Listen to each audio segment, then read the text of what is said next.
내부 에너지 구하는 방법은 일정 부피 공정일 때는 내부 에너지는 정적 열 용량을 접근하면 내부 에너지를 구할 수 있다고 했고요.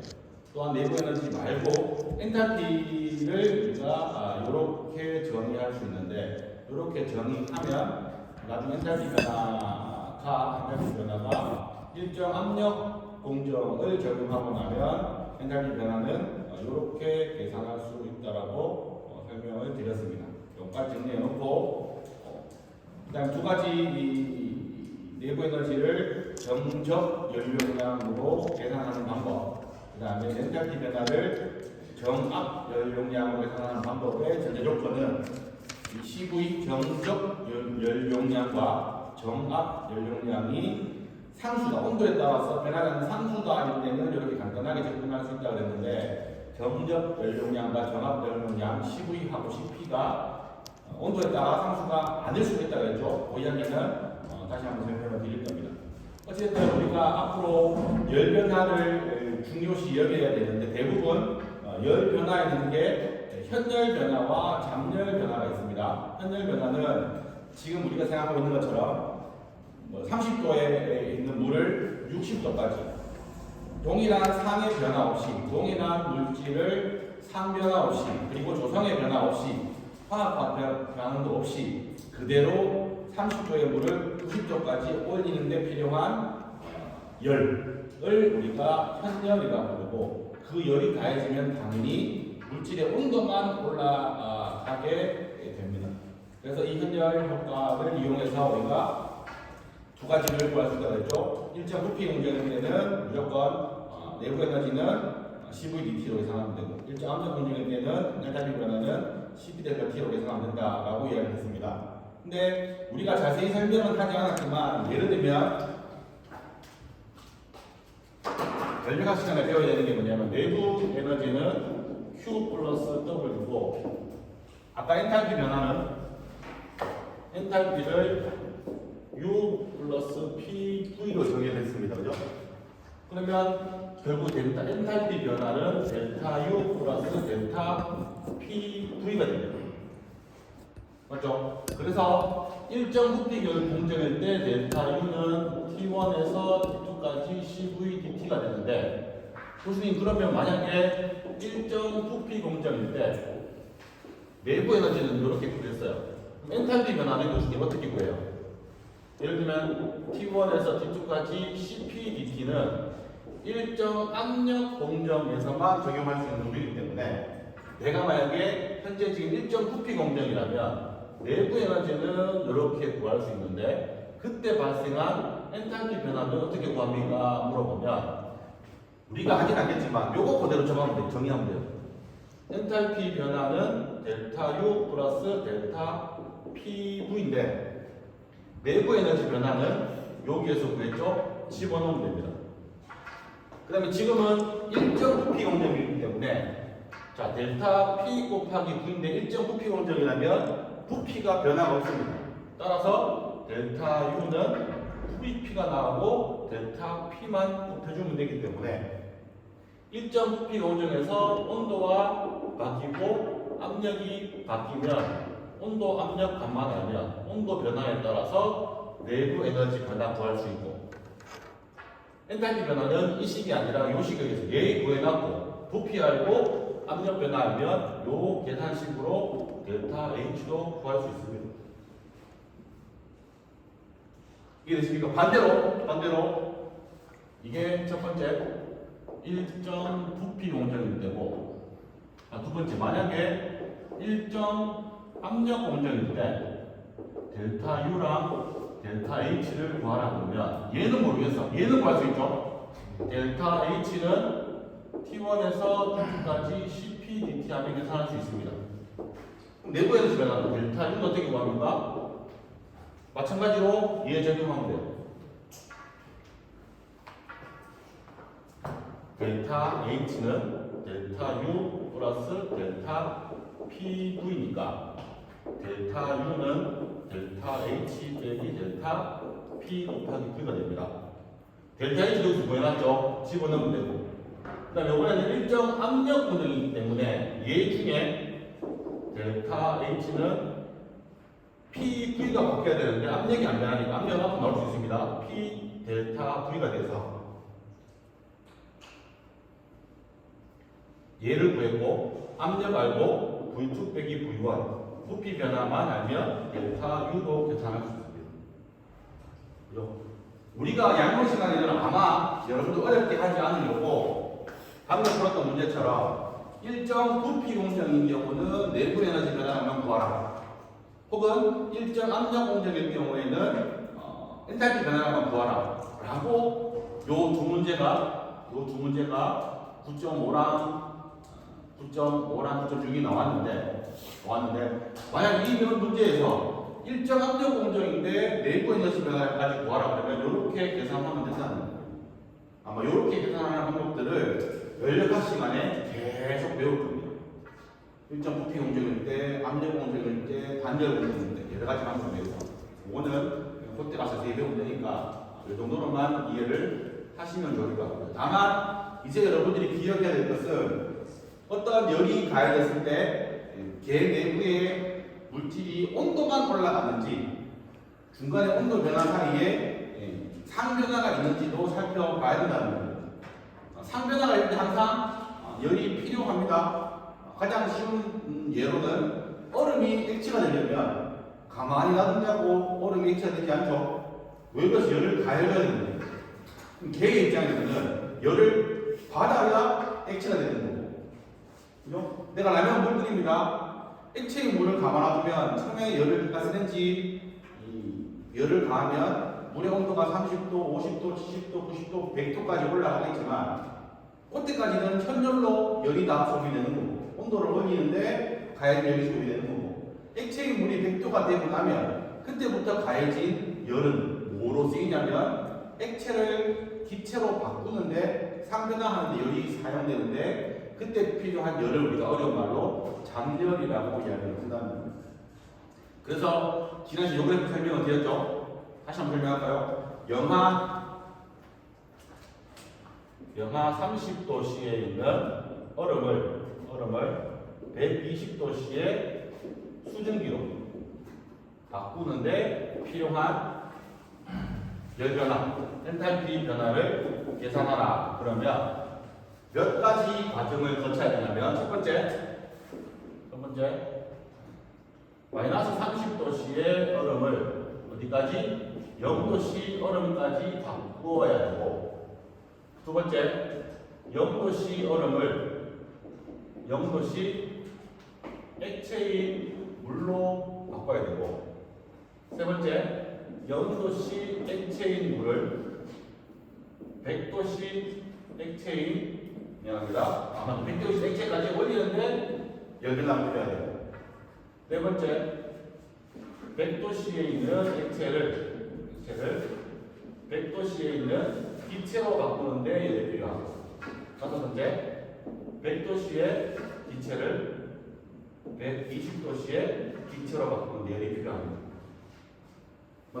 이 다섯 가지 이렇게 해야 되는데 첫 번째 열변화 델타 H1은 뭐냐면 100도 마이너스 30도씨에서 0도씨까지 CPDT를 하면 되는데 여기에서 이제 열 용량은 뭐냐면 얼음의 열 용량을 계산합니다. 얼음의 열 용량. 두 번째 델타 H2는 0도씨 얼음을 0도씨 액체인 물로 녹여야 되죠. 녹는 열이 필요합니다. 걔를 델타 H 퓨전이라고 이야기하고 세 번째는 0도씨에서 100도씨까지 CPDT인데 여기서 말하는 열 용량은 액체인 물의 열 용량을 계산해야 되고 네 번째 액체인 물을 기체로 필요할 때 또 열이 필요하죠. 걔를 우리가 뭐라고 하냐면 델타 H vaporization 증발열이 필요하고 다섯 번째는 드디어 100도씨에서 120도까지 CPDT를 하기 위해서는 기체의 용량이 필요하다는 거죠.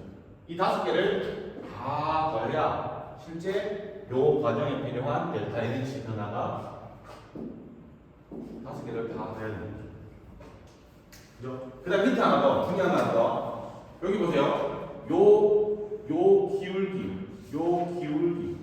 기울기를 보세요. 무슨 말이냐면 눈금이 똑같다고 칩시다.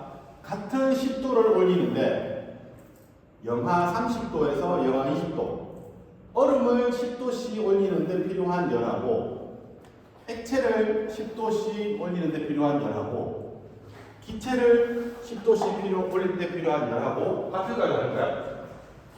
다 다르기 때문에 열용량 값이 다 다르다는 거예요. 그 다음에 고체하고 액체를 비교해 봅시다. 기울기가 어느 게 더 커요? 고체의 기울기가 큽니까? 액체의 기울기가 큽니까? 액체가 기울기가 더 가파르게 되어 있죠? 동일한 간격의 10도씨를 올리는데 고체는 열이 조금 필요하지만 액체는 열이 더 많이 필요하다는 거죠. 같은 10도지만 헷갈리면 안 돼요. 지난 시간에 얘기했던 것처럼 20도씨의 물을 30도씨로 물을 올리는데 필요한 열하고 60도씨의 물을 10도씨까지, 70도까지 올리는데 필요한 열하고 같을까요? 다를까요? 네? 헷갈리면 안 돼. 50도씨의 물을, 액체물을 60도씨의 액체물로 올리는데 필요한 열하고 10도씨의 물을, 액체의 물을 20도씨 액체의 물로 갈려서 미안합니다. 10도씨에서 20도까지 물의 온도를 올리는데 필요한 열하고 델타 H1하고 50도씨의 물을 60도씨에 올리는 델타 H2하고 H1이 큽니까? H2가 큽니까? 똑같습니까? 똑같습니다. 왜? 델타 H1도 인테그랄 T1에서 T2까지 CPdT고 H2도 미안합니다. H1은 10도씨에서 20도까지 CPdT고 H2는 50도씨에서 60도까지 CPdT인데 액체의 물의 CP는 항상 같기 때문에 온도 간격이 10도로 똑같으면 얘의 열이나 얘의 열이나 똑같습니다. 우리가 느낌적으로는 차가운 물을 미지근하게 10도 올리는 것보다 거의 다 끓은 90도의 물을 100도씨까지 올리는 게 열이 덜 필요할 것 같지만 이론적으로는 똑같습니다. 전체적으로는 뭐냐? 열 용량이 CP가 온도에 따라 변하지 않는 똑같은 값이다. 근데 실제로는 깊이 있게 들어가. 실제로는 온도에 따라서 얘가 바뀌어요. 바뀌기 때문에 사실은 얘가 더 작습니다. 그건 나중에 이야기하고. 어찌됐든 연료량이 온도가 같으면 저온의 물을 10도를 올리는 거나 고온의 물을 10도를 올리는 거랑 똑같습니다. 다만 다른 건 뭐냐면 영하 20도의 얼음을 영하 10도의 얼음으로 올리는데 역시나 10도씩 올리는데 필요한 열은 얘하고는 다르다는 겁니다. 왜? 얼음을 올리는데 필요한 열 용량하고 액체물의 열 용량이 다르기 때문에 각각 그 정도로만 이 수식을 기억할 필요는 없지만 그 정도를 정성적으로 머리에 기억하시면 좋겠고요. 다만 이상기체인 경우는 이 CV하고 CP 열용량을 다시 한번 정해보세요. 열용량의 의미는 어떤 물질의 온도를 1도씩 올리는데 필요한 에너지의 양을 우리가 열용량이라고 합니다. 물을 1도씩 올리는데 필요한 열하고 철을 1도씩 올리는데 필요한 열하고 다르기 때문에 이 열용량은 물질의 고유한 특성이 되는 겁니다.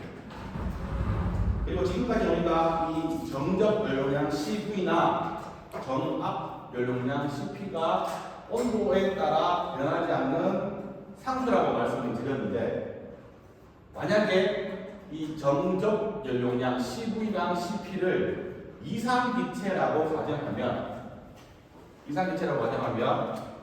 CP 정압 열용량을 CP를 우리가 2분의 5R 값으로 정의합니다. 여기서 말하는 R은 이상기체 상수 8.314 줄 퍼 몰 K 혹은 0.08206 APM 리터 몰 K 하는 이 상수랑 똑같습니다.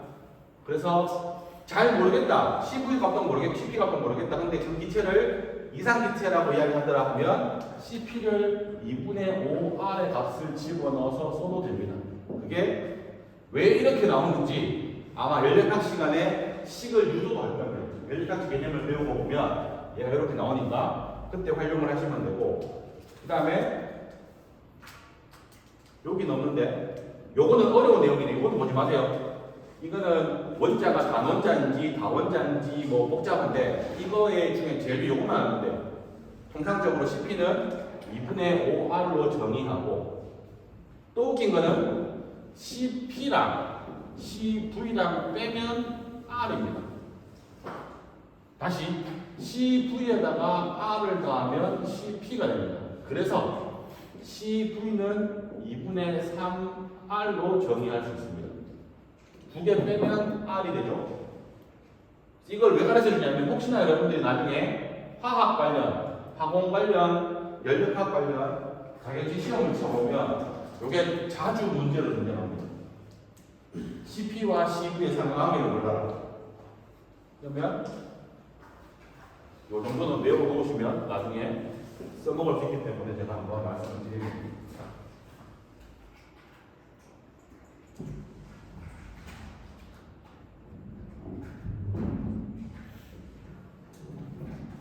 드디어 복잡하게 나오면 이렇게 정적 연료량, 정압 연료량이 온도에 따라 변하지 않는 상수라고 가정하고 이렇게 풀었는데, 이것도 상수이기 때문에 이렇게 풀었는데, 실제로 많은 사람들이 실험을 해보니까 온도가 올라감에 따라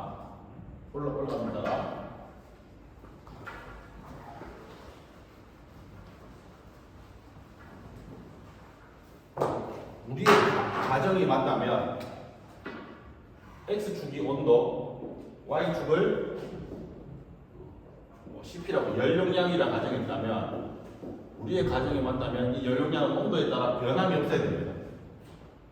근데 실험을 해보니까 어떻게 돼요? CO2 같은 경우는 온도에 따라 변화가 크고, 물도 크고, 산소, 질소, CO, 수소로 갈수록 완만해지지만 대부분의 기체가 온도에 따라 이 연료량 값이 변하는 게 평평한 무관한 온도에 무관한 직선의 값이 아니라 온도에 따라 변하게 되죠. 그러면 실제로 물을 봅시다. 물을 보면, 자, 요게 요 한 칸이 200도입니다. 그죠? 800도 F의 수증기를 1000도 F로 옮기는데 필요한 열은 요거밖에 안 되지만 갈수록 점점 더 완만해지죠. 그러면 만약에 요 의미가 이렇습니다. 물인 경우에 요 직선이 온도에 따라 나오는 연료량이 예를 들면 직선으로 나왔다면 이 연료량은 A 플러스 BT, 온도에 따라 직선의 관계식으로 될 수 있겠죠. 근데 직선이 아니죠. 만약에 얘가 두 번째 어떤 물질에 대한 연료량이 물 같은 거 보시면 이렇게 좀 올라가는 거죠. 그래서 여기서 올라가서 이렇게 올라가면 2차원적의 값이었다면 연료량은 A 플러스 B, T 플러스 C, T의 제곱 2차 함수로 나타낼 수도 있는데 2차 함수도 아니야. 그래서 여러 사람들이 컴퓨터로 시뮬레이션 해보니까 이 연료량 값을 1차도 아니고 2차도 아니고 그 다음에 1차와 2차 역수 이렇게 복잡한 수식으로 나타내보니까 물질마다 A, B, C, T의 값만 다르게 집어넣으니까 요 함수를 표현하게 되는 거예요.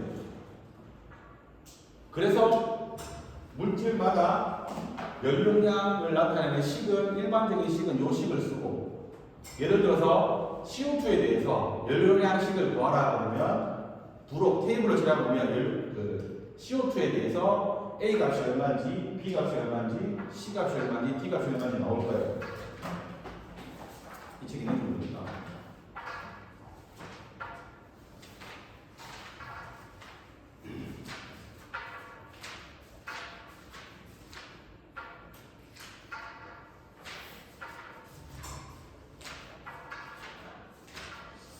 나와 있네요. 부록 704쪽 책인 사람 한번 보세요. 704쪽을 보면 열용량식이라고 나와 있고 테이블에 컴파운드 포뮬러 쭉 나와서 오른쪽에 가면 A, B, C, D 값이 나와 있습니다.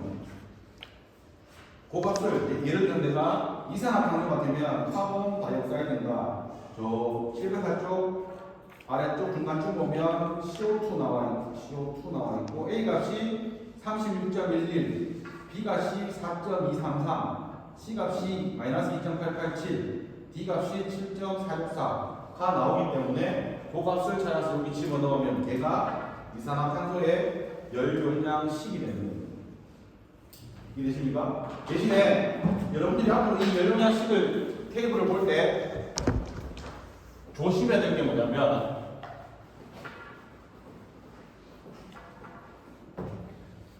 방금 내가 A, B 값을 읽었습니다. 테이블 해보세요. 이산화탄소의 경우에 A 값이 얼마냐면 이산화탄소의 경우 A 값이 4.233 B가 미안합니다. 36.11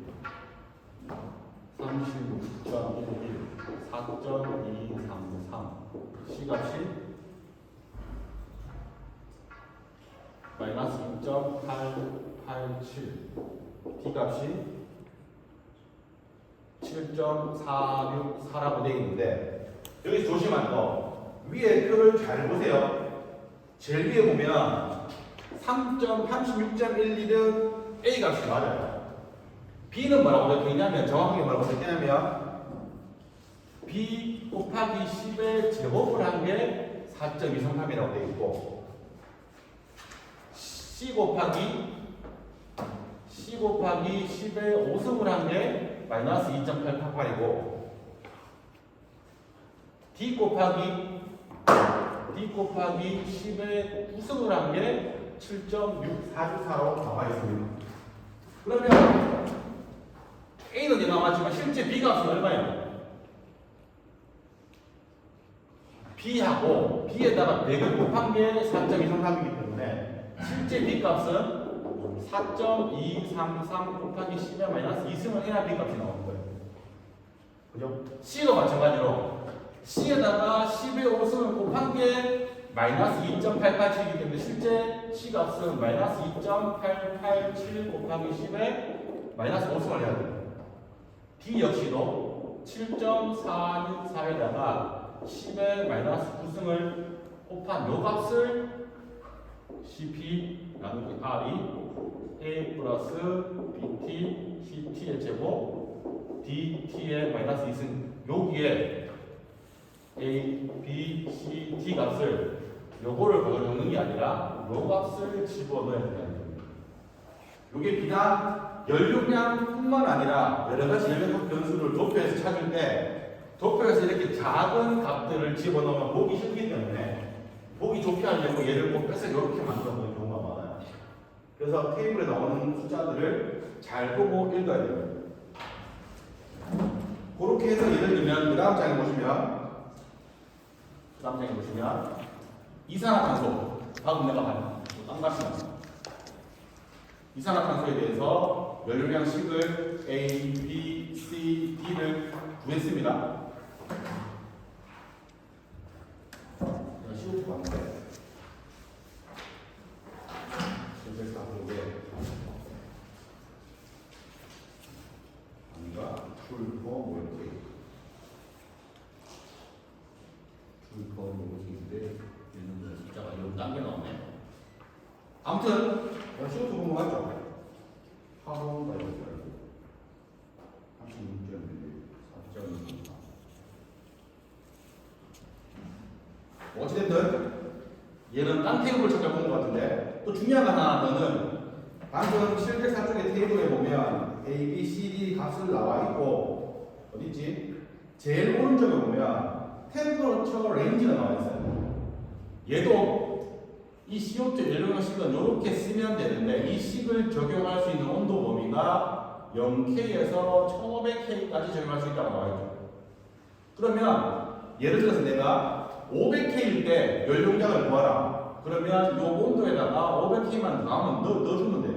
근데 2000K일 때 연료량을 구하라. 그러면 여기에 T에다가 2000을 넣으면 안 된다는 거예요. 왜? 이 식은 이 온도 범위에서만 나타내는 식입니다. 이 식의 활용 방법은 이겁니다. 예를 들어서 연료량이 이렇게 식이 주어졌기 때문에 내가 만약에 방금 300K라는 온도에서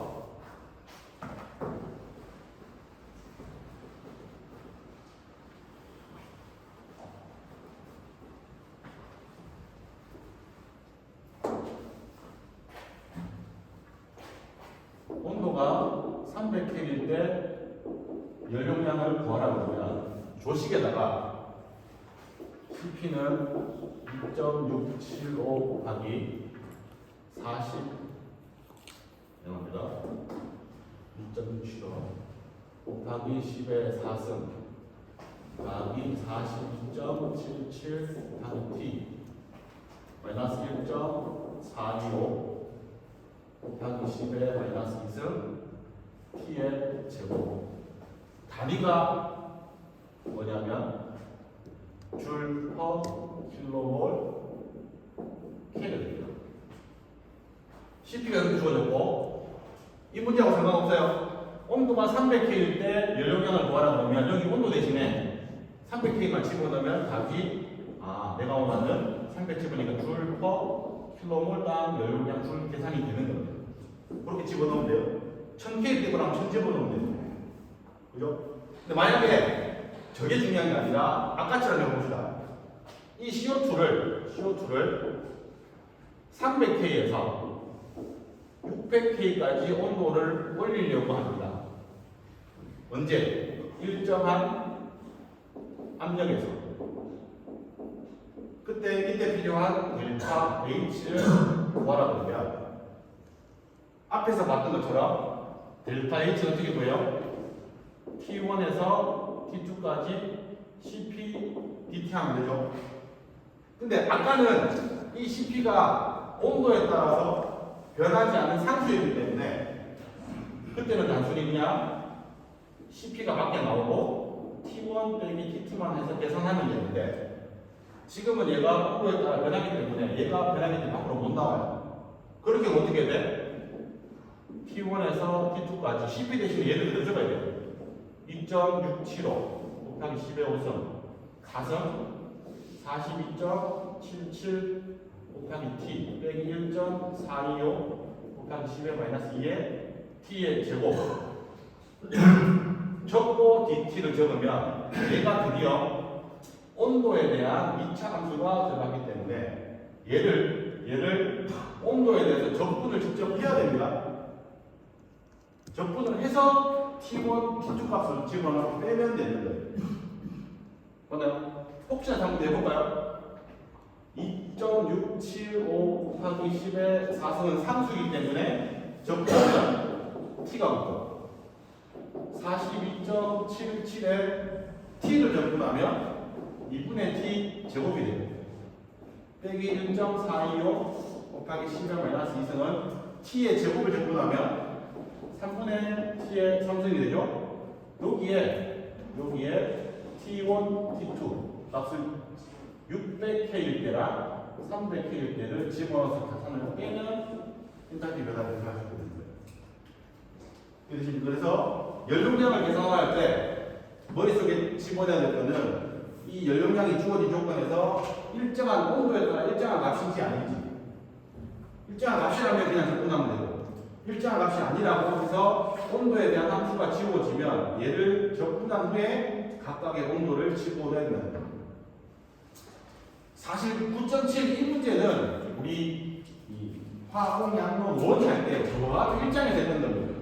얘 단위가 지금 단위가 줄, 몰, K인데 얘 단위를 BTU, 파운드몰, 도알로 단위를 바꾸라는 문제입니다. 그죠? 이거 해볼까요?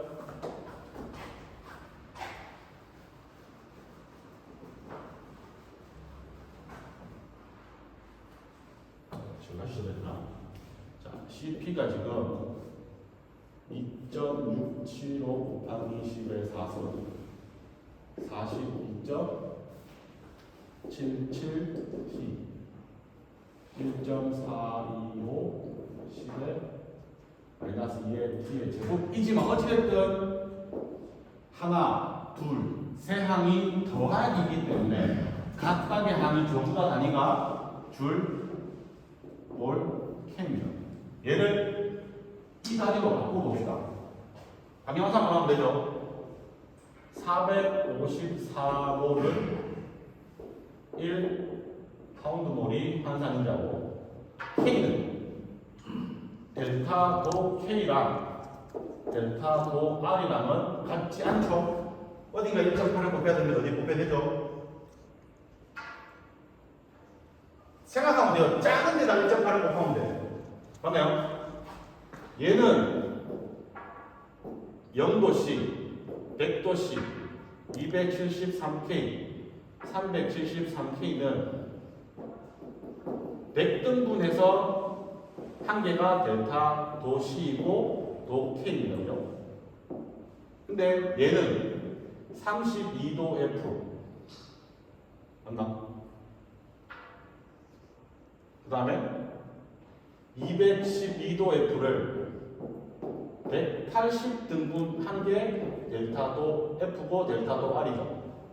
그럼 얘는 180개를 모은 거랑 100개를 모은 거랑 똑같기 때문에 델타도 C, 델타도 K에다가 얘는 델타도 R, 델타도 F에다가 같으려면 여기에 1.8, 여기에 1.8을 곱해야 같아지기 때문에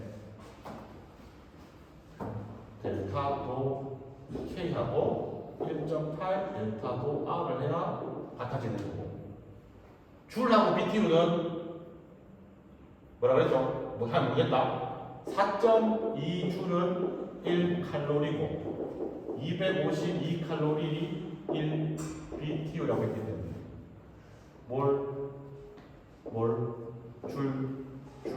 칼로리, K였어요. 이 숫자를 다 곱해서 앞에 바꿔주고 나면 단위가 BTU, 파운드몰, 또 F, 또 F랑 뭐하는 것 같아? F가 나올 수 있죠.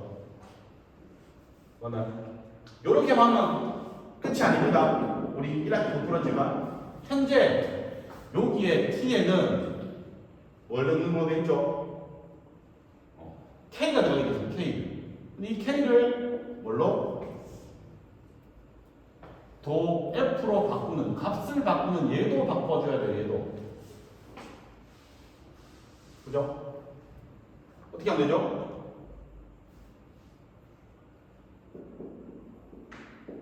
TK하고 T도 F의 상관관계를 찾아봅시다. 어떻게? 273K가 32도 F가 되려면 뭐부터 해야 됩니까?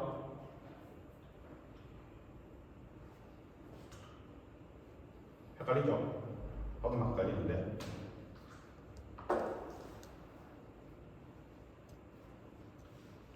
우리 아까 내려봅시다.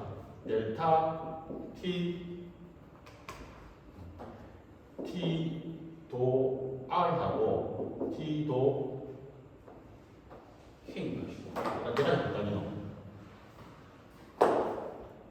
뭘 집어넣어야 되죠?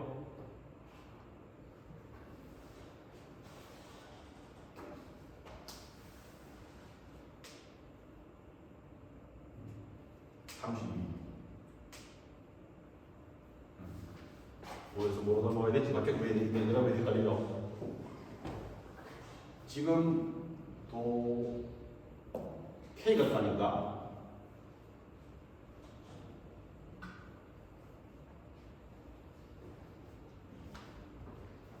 T도 C 이상한데 T도 C를 T도 F로 바꾸려면 T도 C에다가 1.8을 곱하고 32를 더하면 T도 F가 되죠? 맞나요? 이게 잘못 적은 것 같은데? 얘가 잘못된 것 같아요. 그래? F에다가 맞긴 맞는데 여기는 T도 K가 들어가야 되잖아. T도 C에다가 T도 K는 T도 C에다가 273을 더해야 됩니다. 내가 갑자기 생각이네. 할 수 있겠죠? 바꿔봅시다. 바꿔보는데 얘가 틀린 것 같아. T도 F에다가 460을 더해서 1.8을 나누면 T도 K가 되나?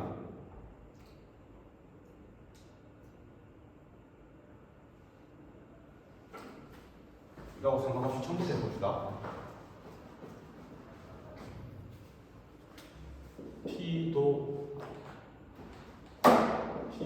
K는 T도 C에다가 273을 더하면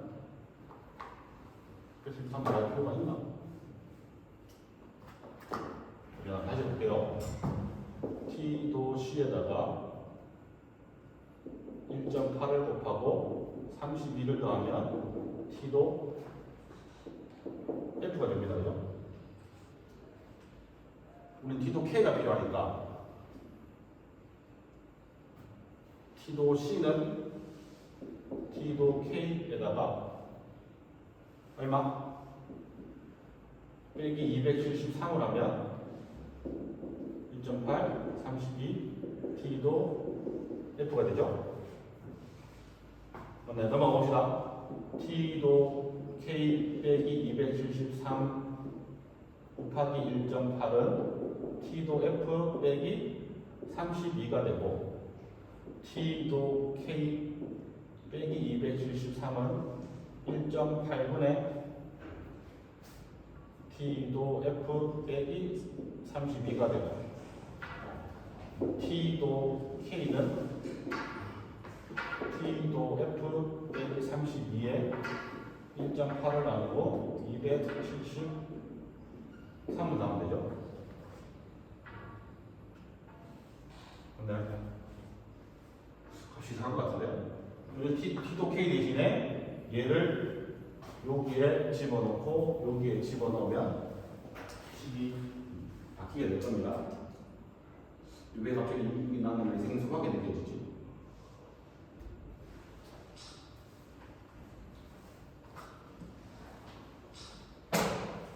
자, 이완 한번 찾아보고 얘가 뭘 좀 물어봅니다.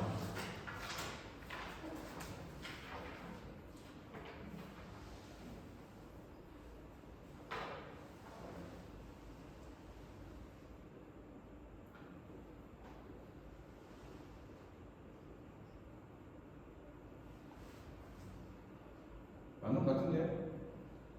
보통 T도 C를 T도 R로 바꿨지 T도 F로 바꿨으니까 이렇게 넘어갑시다. 이렇게 바꾸면 됩니다. 이건 중요한 게 아니었습니다. 자, 그 다음에 현재를 살펴봤고 그 다음 나와야 되는 게 장렬입니다. 장렬. 상이 변화될 때 발생하는 열이 얼마인지를 살펴봐야 되는데 그걸 우리가 어려운 말로 상전인 엔탈피라고 하는데 여러 사람들이 얘를 수식적으로 나타내 보려고 만든 식이 두 가지 식이 여러 가지 식이지만 책에서 대표적으로 첸이라는 사람이 만든 식이 있고 왓슨이라는 식이 만든 사람이 있는데 둘 성격이 좀 달라요. 첸이 만든 식은 뭐냐면 온도가 주어지면 그 물질에 뭘 주어지면 TB 여기서 말하는 TB는 그 물질의 끓는 점이고 TC는 임계 온도고 PC는 임계 압력입니다.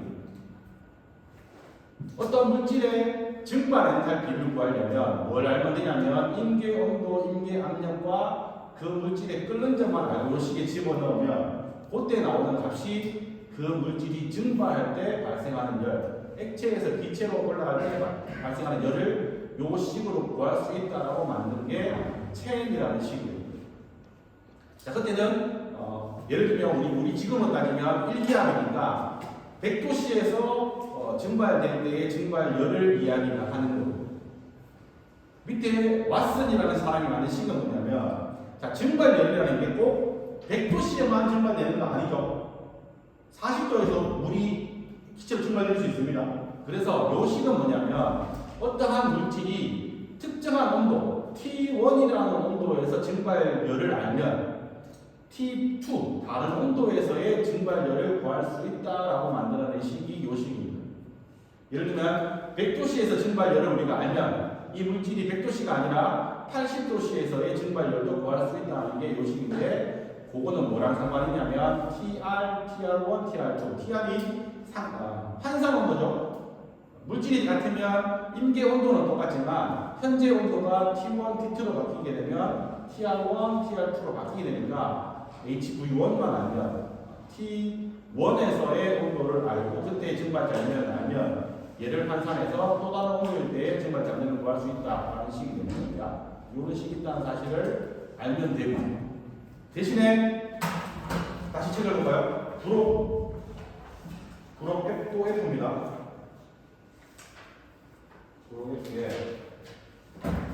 책 693쪽을 펴보시면 여러 가지 물질들의 다양한 물성이 나와 있는데, 각각의 물성에 따라서 아까 봤던 것처럼 여기는 표시네요. 임계 온도, 임계 압력이 나와 있는 식에 각각의 물질의 증발열 혹은 용융열이 얼마인지 나와 있습니다.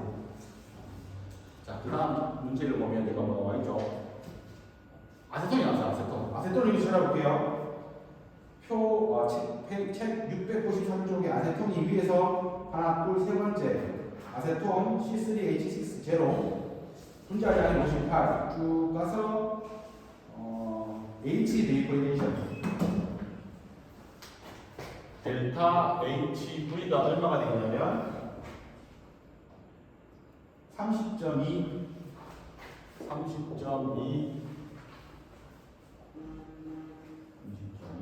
킬로줄 퍼 몰로 테이블에서 찾아보면 됩니다. 예를 들면 아세톤의 기화열이 얼마냐, 혹은 물의 기화열이 얼마냐, 693조부터 뒤에 94, 95, 96 여러 가지 물질들의 증발열과 용융열을 나가는데 이렇게 찾아보면 되는데, 여기에서 문제는 뭐냐면 이렇게 찾지 말고 요 체인식을 이용해서 실제로 이 식이 얼마나 정확한 건지 아세톤의 기화열을 얘를 가지고 한번 찾아보라는 겁니다. 그러면 뭐가 필요하냐면 아세톤의 임계 온도, 끓는 점 두 가지 임계 압력이 필요하네요. 마찬가지로 이 테이블에 보면 아세톤 693쪽 테이블 보면 아세톤의 임계 온도는 508K, 임계 압력은 47 ATM까지 나왔고, 끓는 점은 세 번째 보면 178.2K. 잠깐만, 미안합니다. 그거는 멜팅 포인트고, 끓는 점은 329.2K라고 요 세 가지 데이터 역시도 693쪽에 테이블 F.1에서 찾아낼 수 있습니다. 얘를 가지고 구해볼까요? 체인식에서 필요한 TC분의 TB, LLPC를 살펴봅시다.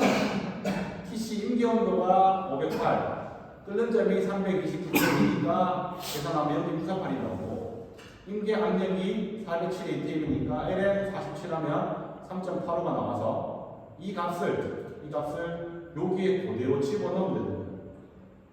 요 값 집어넣고 나머지 대입하고 RTB를 곱하면 R이 8.314 줄 퍼 몰K, 끓는 점이 329.2K. 그 다음에 요 식에 따른 계산값을 다 집어넣어 보니까 체인식에 의해서 증발열을 계산해 보니 30.0kJ/몰이 나옵니다.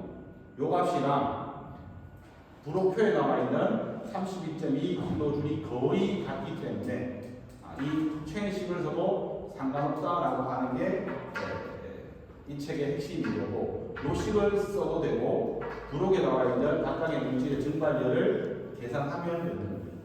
증발열이 크다는 이야기는 이 물질을 증발시키기 위해서 훨씬 더 많은 열이 필요하다는 이야기겠죠. 증발열이 작으면 적은 열을 가해주고 증발이 된다는 이야기입니다.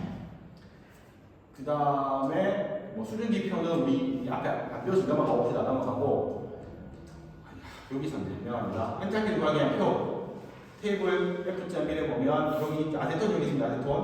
아세톤에 대해서 분자식, 분자량, 비중, 밀도를 나타내는 거고, 아세톤이 고체가 액체로 넣는 온도가 178.2도, 2K. 그때 필요한 열이 5.69kJ/몰. 그 다음에 액체가 기체로 넣을 때 1기압일 때 표준 끓는 점은 329.2K. 그 다음에 액체가 기체로 증발될 때 필요한 열이 30.2kJ. 얘의 임계 온도, 임계 압력, 임계 부피, ZC, 압축인자까지 여기에 나와 있습니다. 얘를 활용해서 구하면 됩니다. 그래서 대부분 테이블에 찾아보시면 여러 가지 물질들이 나와 있기 때문에 여기 나와 있는 값들을 찾아보면 됩니다. 특히나 여러분 아마 연락할 시간에 자꾸 배울 텐데 물에 대해서는 각각의 온도에 대해서 수치들이 이미 테이블로 다 나와 있습니다. 예를 들어 어려운 말로 스팀 테이블이라고 하는데 이 스팀 테이블은 아마 제가 연락학책에서 갖고 온 걸 겁니다. 봅시다. 0도씨인데 0도씨이면 온도가 213.15K죠.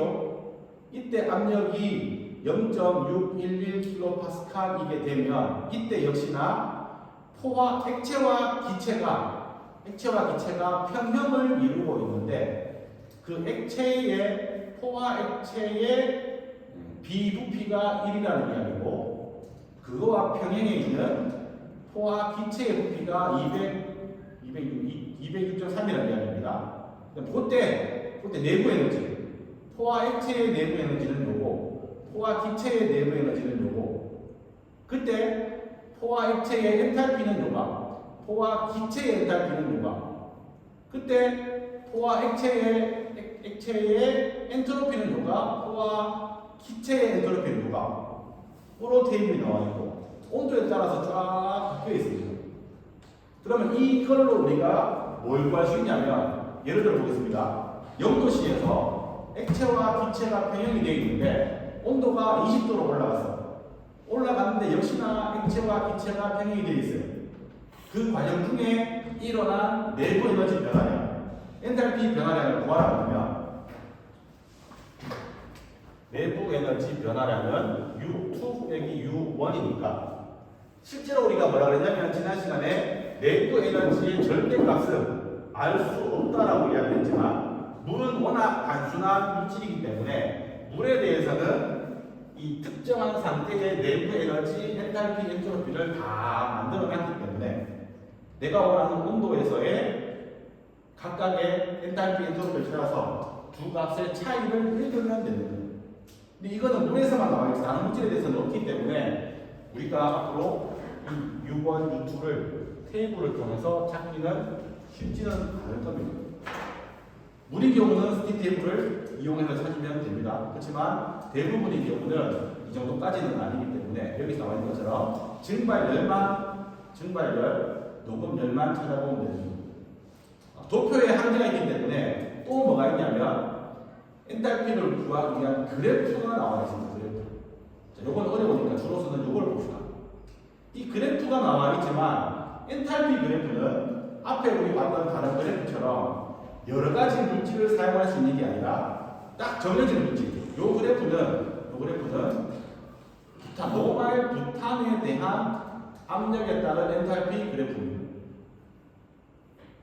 대신에 여기도 중요한 것은 여기 보시면 이렇게 짙은 짙은 선이 나와 있는데 요 왼쪽에 있는 요 짙은 선은 뭐라고 적혀 있습니까? 포화 액체를 나타내는 노말 부탄이 포화 액체인 상태로만 액체로만 존재할 때의 값이 되는 거고, 오른쪽에 나와 있는 요 라인은 노말 부탄이 포화된 기체인 상태로 존재하는 거고, 얘보다 오른쪽에 있는 이 라인들은 각각의 포화 기체보다 더 뜨거운 온도, 과열 증기에 대한 열을 나타내는 거고, 요 네모 사이에 있는 값들은 뭐냐면 액체와 기체가 공존하는 값입니다.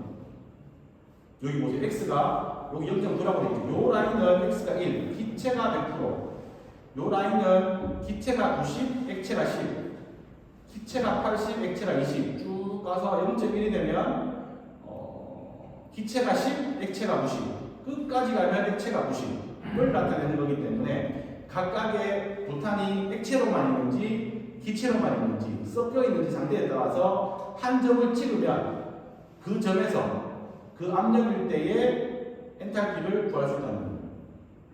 자, 요 표가 복잡한데 그 다음 문제 하나만 보시면 상태를 조금 이해할 수 있을 겁니다. 같은 표입니다. 같은 표입니다. 자, 만약에 지금 노말 부탄이 포화된 증기로 있습니다. 포화된 증기로 1파운드가 있는데 현재 압력이 2기압이랍니다.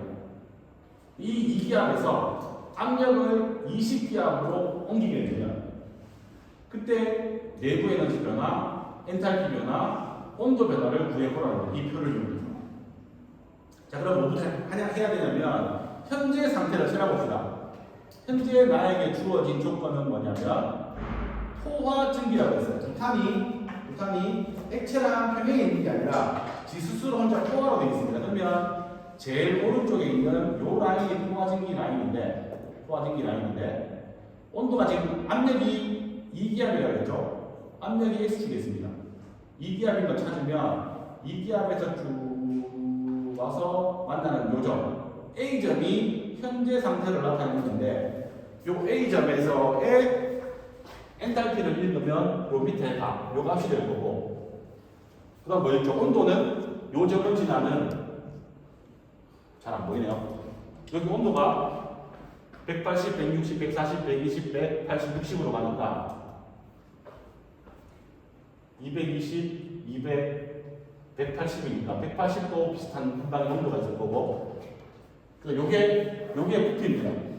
부피선은 요렇게 가니까 아마 3쯤 되겠네요.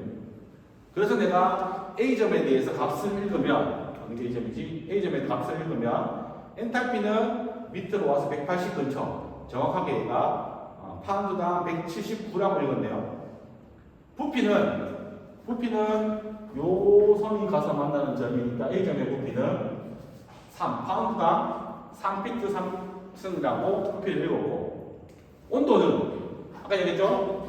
180, 160, 140, 120, 180하고 60 사이쯤 되니까 얘가 A 지점의 온도를 72도라고 읽었어요. 자, 이 상태에서 압력을 20기압까지 올립니다. 압력을 20기압까지 올리는 방법은 다양한데, 엔탈피를 그대로 놔두고 압력을 20기압으로 올릴 수도 있고, 그 다음에 부피를 똑같이 한 상태로 20기압 올리려면 이렇게 가야 되는데, 문제에서는 뭐가 있냐면 2기압에서 20기압으로 옮기는데 포화 상태로 그냥 그대로 옮기네요. 포화 증기 상태로. 그러면 어디로 따라가야 돼요? 포화 증기 라인 그대로 따라가서 어디까지? 20기압까지 가는 요대로 변화를 시키면 처음엔 A 지점이었는데 두 번째는 B 지점까지 갔어요. B 지점의 상태를 읽어봅시다. B 지점의 엔탈피를 쭉 읽으면 230 얼마쯤 나오겠네요. 그래서 233이라고 읽고, 부피는 1, 0.8, 0.6, 0.5, 0.4, 0.3 근처네요. 부피는 0.3이라고 되고, 그 다음에 마지막 온도. 어렵다, 온도. 264니까 보입니까? 요게 200, 240, 200, 220, 240 따라 쭉 가보니까 만나네요. 그래서 온도를 239라고 읽었네요. 그러면 이기압인포와 증기의 단위 질량당 엔탈피, 단위 질량당 부피, 온도를 읽었고 20기압일 때의 단위 질량당 엔탈피, 단위 질량당 부피, 온도를 읽으면 A에서 B로 가는 과정 중에 엔탈피 변화량은 당연히 처음에 요 값이었고 나중에 요 값이니까 요 차이만큼이 엔탈피가 생기는 거예요. 요게 처음 부피고 요게 나중 부피가 그러니까 부피는 줄어드는 거고 온도는 72도에서 239도로 늘어납니다. 왜 하냐면 우리 앞으로 반응에 의해서 내부 에너지 변화, 엔탈피 변화를 구해야 되는데 아까 지워버렸네. 일정 부피 공정이나 일정 부피 공정일 때는 T1, T2는 CV, DT로 내부 에너지 변화 쉽게 구할 수 있었죠. 엔탈피 변화는 일정 압력 공정일 때는 CP, 델타 T로 쉽게 구할 수 있습니다. 우리가 앞으로 관심 있는 것은 어떤 공정이 변했을 때 내부 에너지 변화, 엔탈피 변화를 구해야 되는데 CV를 알면, CP를 알면 구할 수 있지만 혹시나 일정 부피 공정도 아니고 일정 압력 공정도 아니면 이거라도 못 구하고 이것도 못 구해요. 그럴 때는 이렇게 나와 있는 그래프를 이용해서 공정에 따른 엔탈피 변화를 구할 수 있다는 것들을 보여주는 거예요. 시험을 마지막으로 이해되십니까? 그래서 시간이 별로 없지만 에너지 수치의 간단한 개념만 설명하고 마치게 되면 남은 시간에 하겠습니다. 이렇게 우리가 한도 끝도 없이 배운 여러 가지 에너지의 개념들을 통합해서 이제 드디어 에너지 수치식을 시작을 하려고 합니다. 근데 에너지 수치도 반응이 있는 경우 없는 경우 복잡하니까 반응이 없는 경우에 에너지 수치식부터 시작을 해보겠습니다. 제일 기본은 당연히 잘 아는 것처럼 제일 기본은 에너지 보존의 법칙. 연력 1법칙인데 개와 매개의 총 에너지는 만들어지거나 파괴되지도 않습니다. 질량도 없어지지 않는 것처럼. 그러면 내가 에너지를 받았으면 외부에서 내한테 에너지를 줬으면 나는 그 에너지를 내 내부에 축적을 하고 있어야 된다는 겁니다. 다만 이렇거든 식을 가능한 쉽게 하기 위해서 이거 하나만 봅시다. 무슨 말이냐면 전정기적 플러스 마이너스로 생기는 뭐라 그러지? 점정기는 그 에너지는 살피지 말라는 거예요.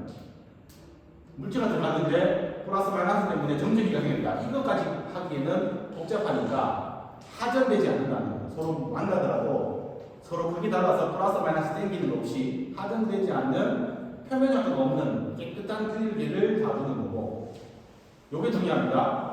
미시적인 관점이 아니라 거시적인 관점을 살펴보자는 겁니다. 뭐냐면 유체가 들어오는데 분자의 운동 에너지를 어떻게 보는 게 아니라 유체 전체의 운동 에너지, 유체 전체의 위치 에너지를 살펴보는 거지 그 안에 포함되어 있는 분자 하나 자체가 왔다 갔다 하는 걸 살펴보지 않는다는 겁니다. 그렇게 따지면 결국은 우리 물질수지에 있는 거랑 똑같습니다. 기억해 볼까요? 물질수지식은 시간이 T1에서 T2까지 시간이 1시간 지났을 때 개 내부에 축적되는 양은 어떻게 알 수 있냐면 나중에 T1이 됐을 때 1시간이 지났을 때 개 안에 있는 양과 처음에 있었을 때의 개 안에 있는 양을 빼주면 결국 개가 축적된 양이겠죠. 무슨 말이냐면 T1일 때 개 안에 보니까 50몰이 있었어요. 시간 2T가 지났어. 1시간이 지났는데 내부에 보니까 100몰로 늘어났네. 그러면 1시간 동안 개 내부에 축적된 몰수는 얼마예요? 얘 빼기 얘 50몰이 축적이 된 거예요. 그러네. 근데 이거를 T1, T2의 시간에 따라서 양을 비교할 수 있지만 결국 이 50몰은 어디서 왔을 거야? 들어온 거 다 합치고 나간 거 다 빼주고 혹시나 반응에 생성된 거 다 대주고 반응에서 빠진 거 다 빼주고 남는 게 축적된 거거든요. 이걸 우리가 물질 수준으로 배웠는데 정상 상태면 축적된 양이 제로. 반응이 없으면 생성된 게 제로. 소모된 게 제로. 결국 들어온 거 빼기 나간 거는 똑같다. 결국 들어온 거랑 나간 거랑 똑같아야 된다 하는 게 정상 상태의 물질 수치식이었는데 똑같은 원리로 에너지 수치식에 또 적용을 할 겁니다. 그래서 우리가 앞으로 살펴봐야 될 에너지 수치는 1시간이 지났을 때 1시간 동안 개 내부에 축적된 에너지는 똑같이 봅시다. 초기에 개 내부에 50줄의 에너지가 있었고 마지막에 개 내부에 100줄의 에너지가 있었다면 실제로 변화된 에너지 양은 100줄 빼기 50줄에서 50줄이 개 내부에 축적이 됐을 겁니다. 1시간 동안.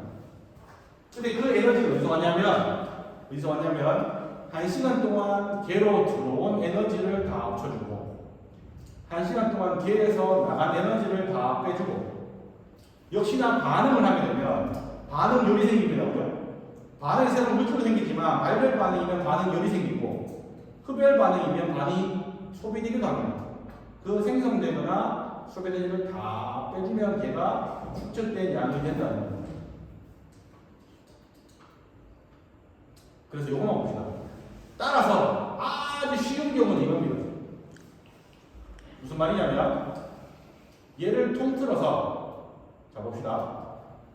가장 쉬운 방법은 요겁니다. 비정상 상태지만 시간에 따라서 물질의 이동이 없으면 폐쇄계죠.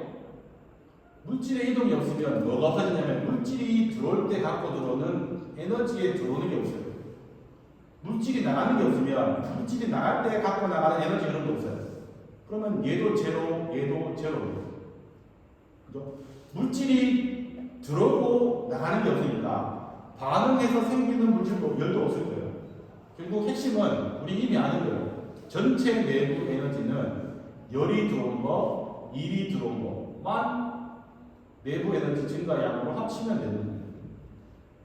이미 폐쇄계일 때는 우리가 잘 알고 있어요. 앞에 이야기했잖아. 오늘 첫 시간에 걔가 외부로부터 열과 일을 받았으면 걔는 내부 에너지 합으로 다 합쳐져야 된다. 델타 1은 Q 플러스 W다. 요거는 우리 이미 잘 알고 있는데 이제 문제는 뭐냐면 폐쇄계가 아니라 물질이 들어오게 되면 미안합니다. 보고 갑시다. 이제 물질이 들어오게 되면 식이 이렇게 복잡해집니다. 왜? 물질이 M1이라는 물질이 들어올 때 얘가 에너지를 하나도 안 갖고 들어옵니까? 나도 온도가 있으니까 나도 이 M1이라는 물질이 들어올 때 내부 에너지를 갖고 들어오겠죠? 근데 물질이 들어올 때 높은 데서 들어오게 되면 내부 에너지도 같지만 높은 데서 들어오면 위치 에너지도 갖고 들어오죠. 들어오는 물질이 속도가 없이 들어옵니까? 누군가가 밀어주니까 내가 속도가 움직이면 운동 에너지도 갖고 들어오는 거예요. 그러면 이제 요거까지 보려야 됩니다. 들어오는 물질이 갖고 오는 내부 에너지, 운동 에너지, 위치 에너지도 고려를 해야 돼요. 물질이 길에서 나갈 때도 물론 온도를 갖고 있는 물질이니까 나가는 물질도 내부 에너지를 가지고 나갑니다. 나갈 때 높이 차이가 있게 나가면 나가는 물질도 위치 에너지를 가지고 나갑니다. 나가는 물질이 속도를 가지고 나가면 나가는 물질도 운동 에너지 가지고 나갑니다. 들어오는 에너지, 나가는 에너지. 또 하나는 방금 했던 것처럼 열을 주고받은 거, 일을 주고받은 거 다 고려를 해야 돼요. 또 하나 뭐냐? 이게 중요한데 물질이 들어올 때 지 혼자 들어옵니까? 어떻게 돼요? 누군가 밖에서 밀어줘야 들어오겠죠. 그 물질이 들어올 때 외부가 내한테 가해준 이 일도 고려해야 되고 물질이 반응을 위해서 나갈 때도 누군가 걔가 밀어줘야 나가겠죠. 밀어주는 일까지 고려를 해야 됩니다. 이것까지 다 고려하면 식이 굉장히 복잡해지는 것처럼 보이지만 결론은 단순합니다. 식이 이렇게 열리는 거예요. 이 자세한 내용은 다음 시간에 다시 이어서 하겠습니다. 그래서 다음 시간에 많이 없는 에너지 수식 다시 설명을 드리겠지만 오늘 여러 가지 왔다 갔다 해서 미안한데 에너지 수식에 다루게 됐던 엔탈피, 내부 에너지, 운동 에너지, 위치 에너지, 열일 6개 항목에 대해서 좀 복잡하게 나왔는데 한번 에너지 정리를 하시고 다음 시간부터 에너지 식에 들어가도록 하겠습니다. 시작하겠습니다.